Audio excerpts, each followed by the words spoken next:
Hello, welcome back.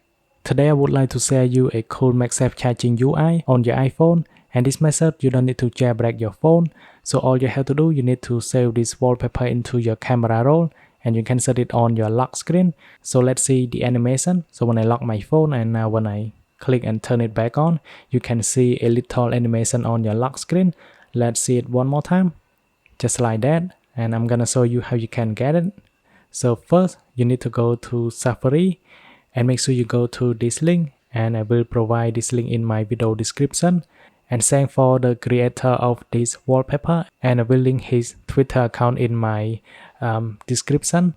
So all you have to do, download this wallpaper, then hit on view, and you need to hold on it and hit on add to photo, and after that you can just go back to go to your photo app, and then you need to set this wallpaper on your lock screen. So hit on the share button, and then you're gonna scroll down, use it as a wallpaper, and then you're gonna set it on your lock screen just like that. So whenever you lock your device and you turn it back on, you're gonna see this cool animation on your lock screen. So thanks for watching, and I hope you like this video, and then I will see you guys in the next one.